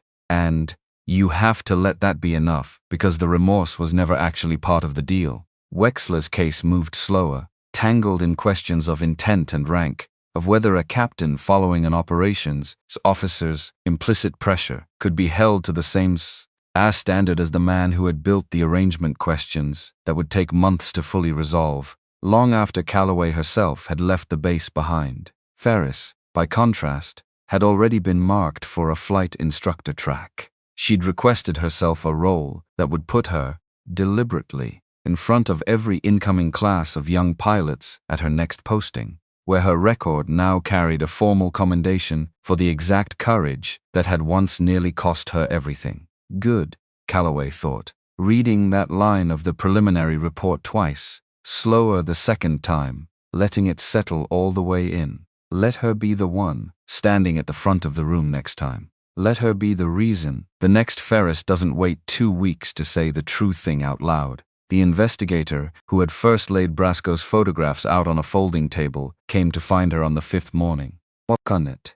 A printed brief in his hand and something in his expression she recognized immediately, because she had worn that same expression herself More than once in her career, the look of a person who has just realized the thing they were chasing was bigger than the box they'd been given to chase it in. "It's not just this base," he said. Calloway didn't ask him to explain. She waited, because waiting was almost always faster than asking, and he needed the room to say it in his own order. Ironclad's got contracts at 3 other installations. He set the brief down in front of her, similar pattern at 2 of them. Actuator hardware, undercut pricing, quality certifications that don't hold up once you actually pull the test data. He exhaled. "This isn't one major running a scheme out of one office anymore, ma'am. This is a supply chain fraud that's been quietly seeding itself across the wing for going on 2 years, because that's how it always grows." Calloway thought, scanning the pages, the shape of it unfolding wider and colder than even she had let herself imagine. Back in a trailer 4 days ago, cross-referencing purchase orders under a single desk lamp. A lie that works once doesn't stay contained to the place it started. Somebody sees it succeeding. Somebody else decides to try the same math somewhere else. And in 18 months, a chafed hydraulic line on one jet in Nevada turns out to be a single loose thread on a coat that reaches 3 states. "This is going federal," the investigator said. "Not a question." "It already has," Calloway said quietly. "You just haven't gotten the call yet." He looked at her for a long moment. The particular look of a man recalibrating. Again, exactly how much this woman in front of him had already known before he'd ever laid a single photograph on that folding table. He got the call 20 minutes later. She stayed on another 8 days after that, longer than her original tasking had ever accounted for, because the scope of what Brasco's binders and her own notebook had started demanded a level of continuity that no replacement investigator could have picked up fast enough without her. She sat through depositions. She walked federal auditors through torque values and batch numbers, the way her father had once walked a much younger version of herself through the same language in a hangar that smelled almost exactly like this one. She watched 3 more installations get flagged, then confirmed, then folded into a single sprawling case file that would eventually carry a docket number longer than anything that had started with one chafed hydraulic line on one gray-painted F-16.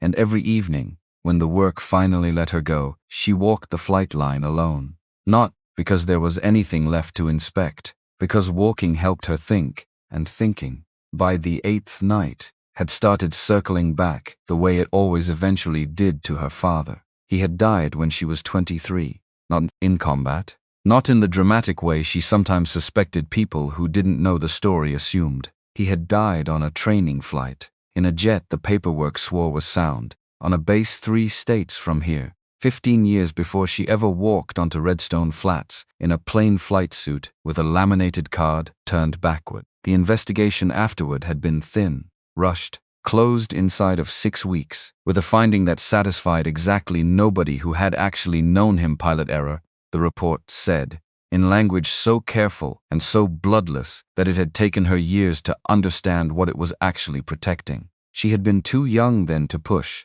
too grief-stricken to know which questions to ask, let alone which doors to knock on. And by the time she was old enough, by the time she had earned enough rank, enough clearance, enough of her own hard-won credibility to go looking, the records had scattered the way. Records always scatter when nobody official has an interest in keeping them intact. Retired officers, reassigned clerks, a maintenance unit disbanded and folded into 3 others. She had never fully closed that door. She had simply learned, over the years, to walk past it without stopping every time, because stopping every time would have cost her a life she still needed to live. But this, she thought, standing at the edge of the Redstone Flats ramp on her 8th extra evening, watching the light go long and orange the way it always did over this particular stretch of desert, this is the closest I have ever come to closing it anyway. Not his case, not exactly, but the same shape of it, a man who decided the truth cost too much and signed something false instead, and let somebody else pay for the difference with their life, if it came to that. "I couldn't stop the one that took you, Dad. I stopped this one. I hope somewhere that counts for something between us." She did not cry. She had never quite been a woman who cried where anyone could see her, and the ramp, even empty, still counted as somewhere someone could see her. But she stood there a long moment, in the fading orange light, and let the old grief sit beside the new relief, without trying to separate them, because some griefs were never meant to be separated from the good that eventually grows up around them. They were meant to be carried together. That was the whole design of it. Brasco found her there, same as he always seemed to, arriving quiet at exactly the moment the evening had room for him. He came to attention when he reached her, saluted. She returned it slow and exact, holding his eyes the way she hadn't quite let herself the first morning, back when she'd still needed him to see her as nobody in particular. "I'm sorry, ma'am," he said. 3 days I called you Clipboard in my own head before I figured it out. "You figured it out the first morning, Chief," she said. "You just didn't have a word for it yet. A beat. That's not the same as being wrong." His jaw worked once. "You photographed that binder when it cost you to," she went on. "You warned a stranger when it could have ended you." A pause, quieter now.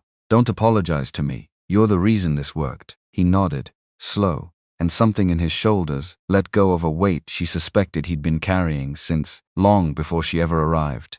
On this ramp, 30 years of watching a system he half-trusted, finally getting the chance to prove that half-trust had been earned, after all. "What happens to you now, ma'am?" he asked. "After all this?"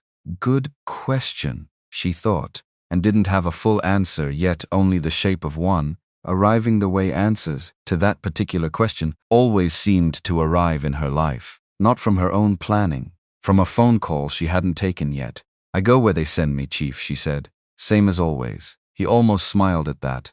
"Guess that's the job. Guess it is." 2 days before she was scheduled to leave, the base held something that was not quite a ceremony and not quite a briefing, an all-hands gathering in the same ready room where Wexler had once conducted his mornings like an orchestra, only he could hear, called by the acting operations officer to formally close out the initial phase of the investigation and reset the squadron's readiness, reporting from a clean baseline. Calloway was not required to attend. She went anyway. She stood near the back, by the same coffee station where she'd stood on her first morning, holding a paper cup she didn't drink from, the way she had then. The room was different now, quieter. The lieutenants, who had once leaned forward eagerly, waiting for a joke to land, now sat with the particular stillness of young officers who had learned, in the space of 2 weeks, that the ground beneath the squadron could shift faster and more completely than any of them had ever been taught to expect. Pratt was there. He caught her eye once briefly and gave a small nod that carried more in it than any sentence he could have constructed, something between apology and gratitude, the kind of nod a young man gives when he's still working out how to live with having laughed at the wrong things for the wrong reasons. She nodded back. Ferris stood near the front, not performing for anyone, simply present, and when the acting operations officer read the summary of findings, allowed the falsified check flights, the fraudulent vendor contract, the retaliatory gripe used to obstruct a federal investigation. Calloway watched Ferris's spine stay perfectly straight through all of it, the posture of someone who had already said the hardest version of this out loud in a windowless room and had nothing left in this larger room to fear. That's what it looks like. Calloway thought, watching her, when the truth finally stops costing a person something every time they tell it. That's the whole point of everything that happened here. Not just catching one man, building a room where the next Ferris doesn't have to wait 2 weeks. Her phone buzzed against her hip that evening, just after the light had gone fully out of the sky. Not the cheap contractor phone she'd carried for most of 2 weeks on this ramp. The other one, the one with no name attached to it at all. She stepped a few feet away, into the last purple edge of dusk, and answered. A voice came through, older now than the last time she'd heard it, steadier, a little more gravel worn into it by the years, but with the same particular way of saying things that made even the worst news sound somehow survivable. Valkyrie 1. A short breath on the other end of the line, half a laugh. "This is Talon." Miles, she thought, and felt something in her chest do the thing it always did.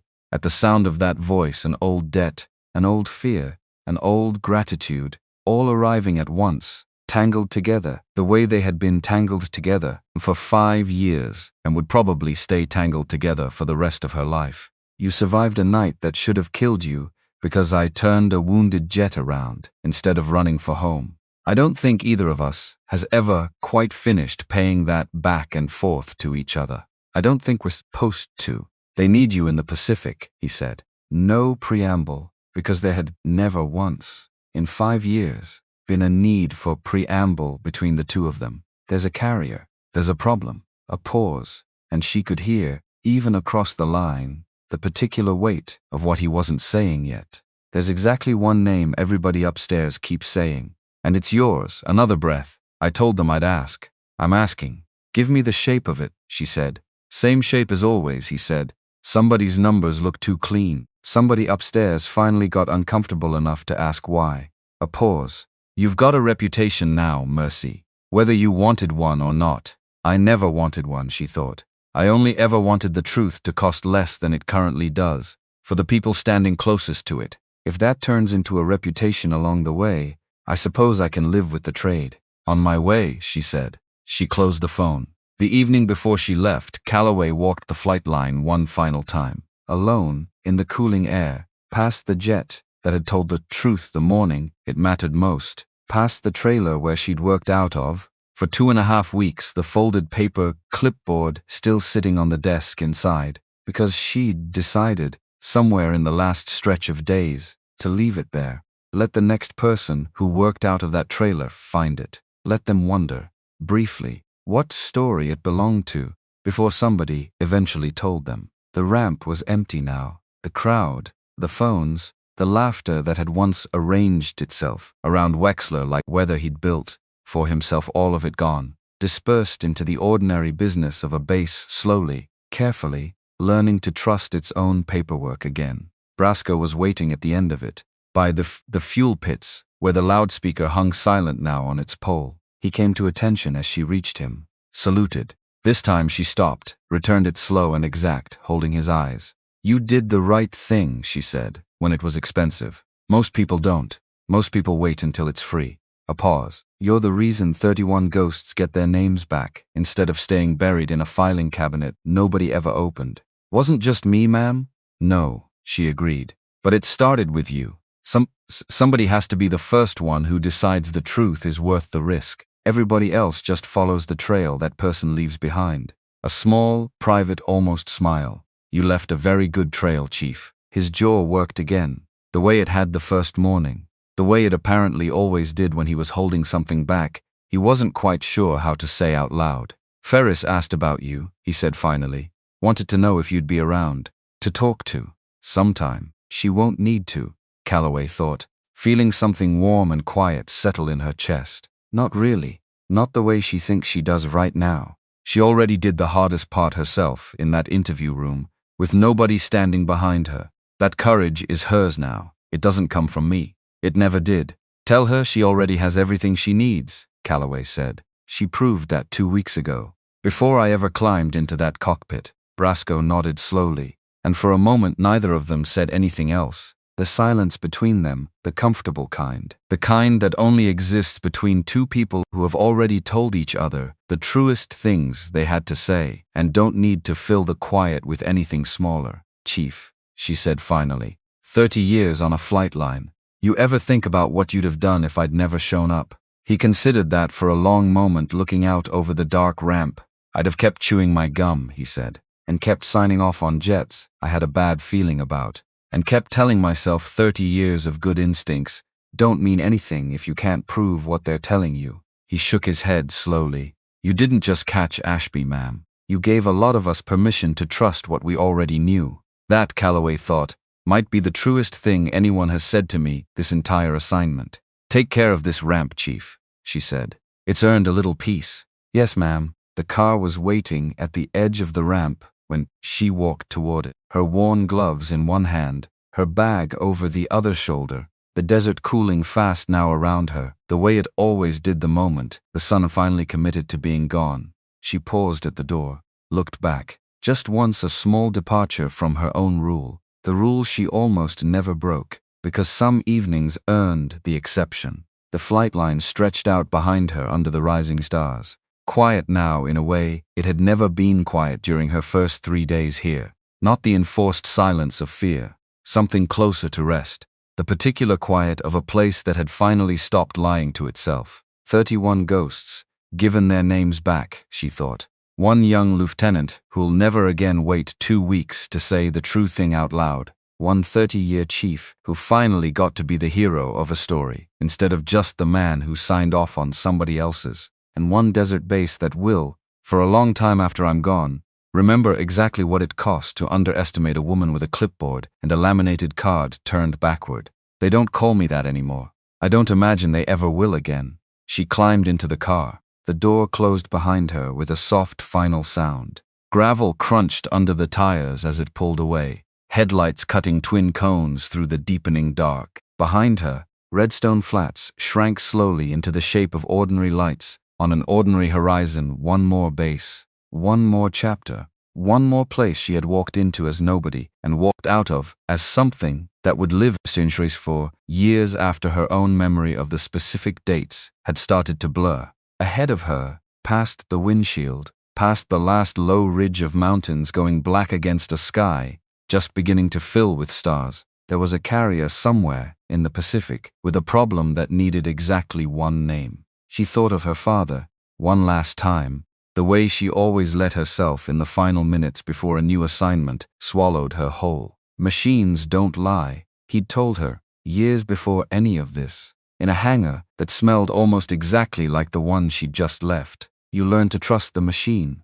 Mercy, not the man who signs the form. I learned it, Dad, she thought. It took me 15 years and a base in Nevada and 31 signatures on 31 flights nobody actually flew. But I learned it, and I used it.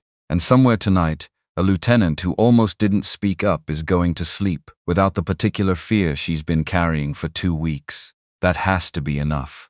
It is enough. She already knew she was going to say yes to the Pacific before she'd even fully hung up the phone. She had never really known how to say anything else. 6 months had passed since a loudspeaker changed everything, and First Lieutenant Lena Ferris stood in front of a room full of new pilots for the first time in her life, feeling every one of those 6 months settle into her spine at once. Because that's what a first class does to you. It doesn't ask permission. It just arrives, all at once. In the particular silence of 12 young faces waiting to see if you're going to be worth listening to. She was not at Redstone Flats anymore. The transfer had come through in March, a flight instructor posting at a training wing in Texas. The kind of assignment reserved for pilots whose records carried something worth passing down.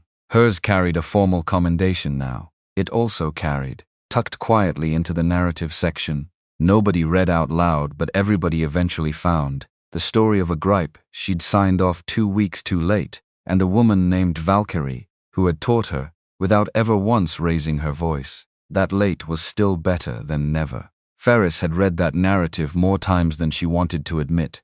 Some nights, still, she reached for it the way you reach for a scar, to make sure it healed the way you remember. The classroom smelled like dry erase markers, and the particular staleness of Texas air conditioning fighting a losing war against Texas heat. 12 student pilots sat in 2 rows, notebooks open, the way notebooks are always open on the first day, before anyone has learned yet which parts are actually worth writing down. Flight control gripes, Ferris said, and heard her own voice land steadier than she'd expected it to.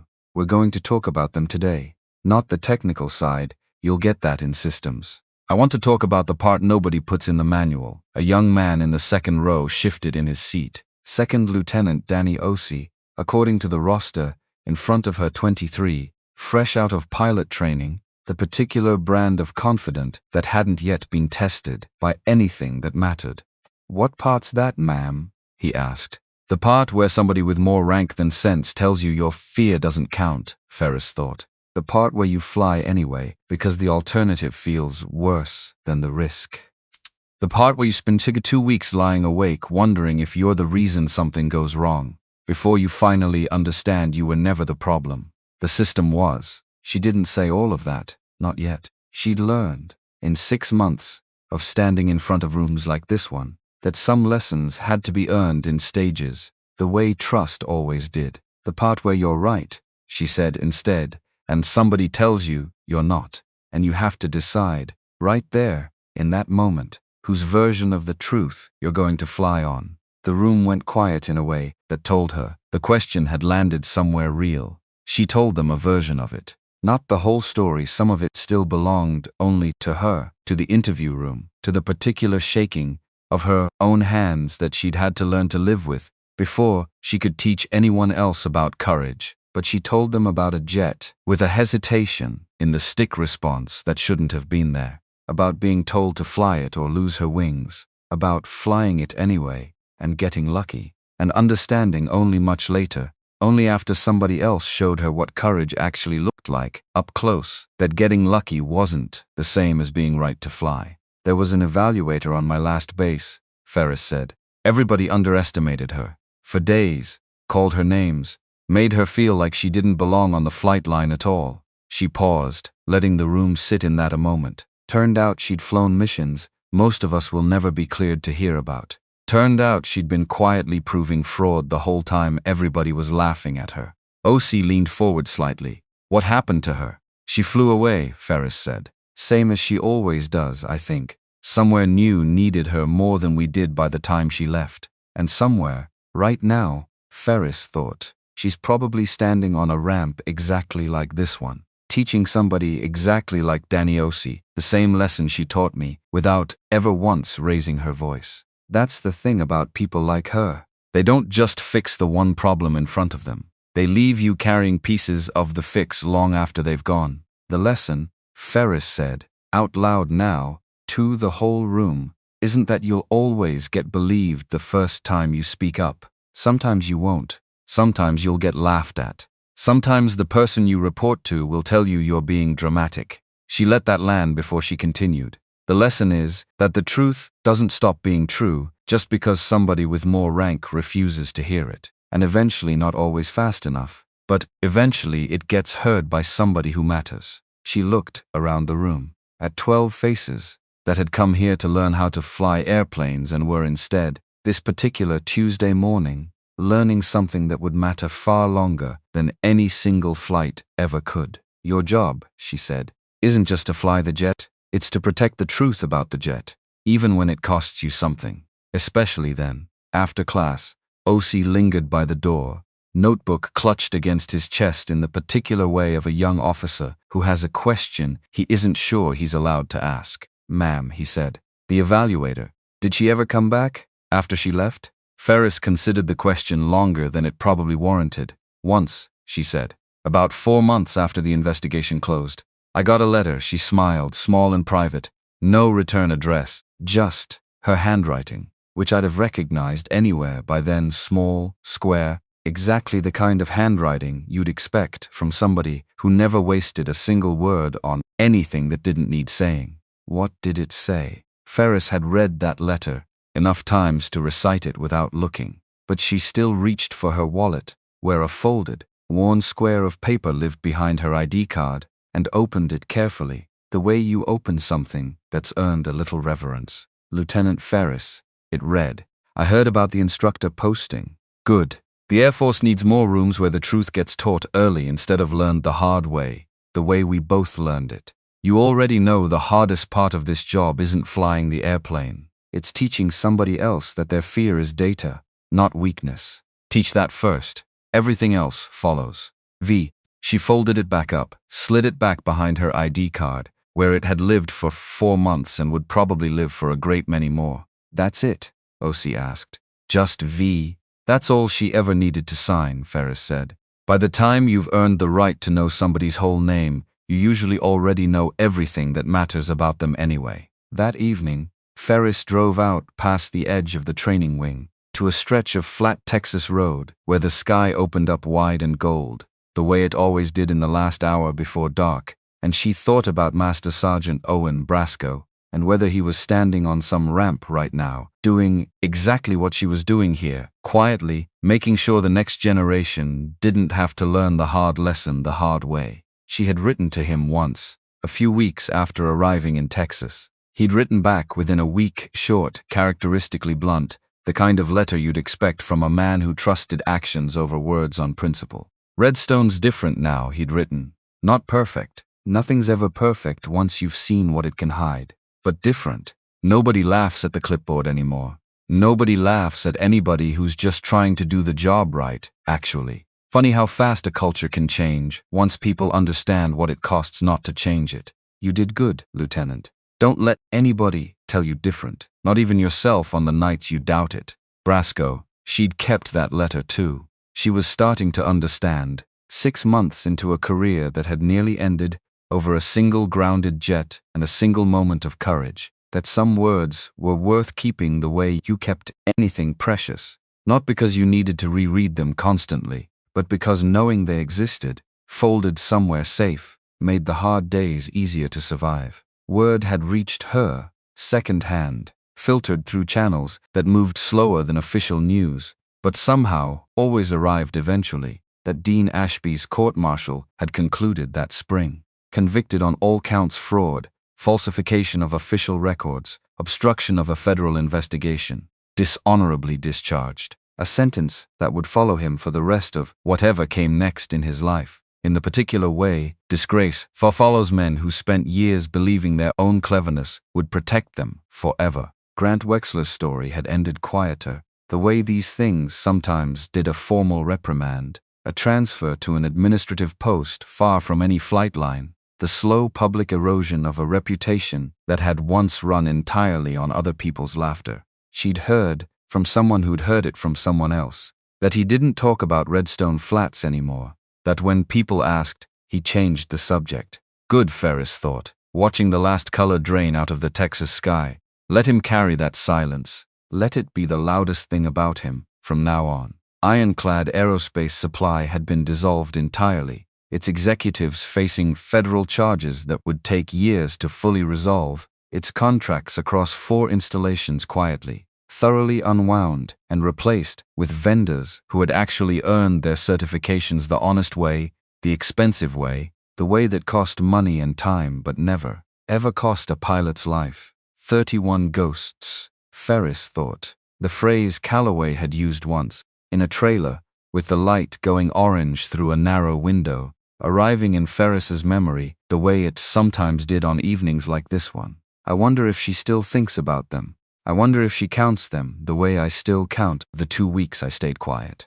I think some numbers just stay with you. I think that's the price of having been the one who noticed, she thought. Too, about her own students, OC, and the 11 others, sitting in that classroom every Tuesday and Thursday morning, absorbing lessons she was only now slowly learning how to teach without her voice shaking. Somewhere in that room, she suspected, sat a future version of herself, someone who would, eventually, write up a gripe that mattered and get told it didn't, and have to decide, alone, in some moment nobody else would witness, whether to fly anyway or hold the line. I can't promise them it'll be easy, she thought, turning the car back toward base as the last light finally gave out over the flat horizon. I can't promise the room will believe them the first time, or the 10th time, or ever, without a fight. But I can promise them this: somebody believed me, eventually. Somebody proved that the fear I carried for 2 weeks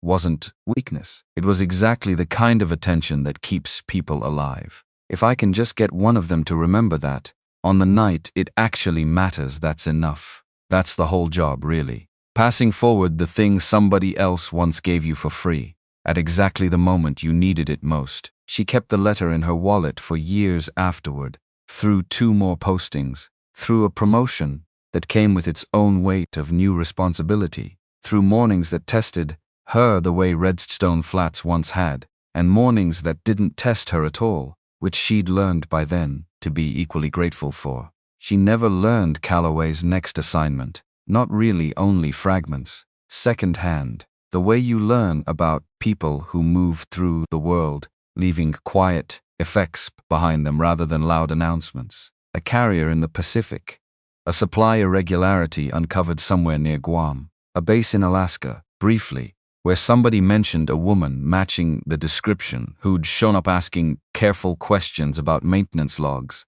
and left 3 weeks later, without anyone quite catching her full name. She's out there, Ferris thought, on the nights she let herself wonder, still doing exactly what she did for us, still letting people underestimate her right up until the moment it costs them everything to have done so. I hope, wherever she is tonight, that somebody finally sees her the way we eventually did.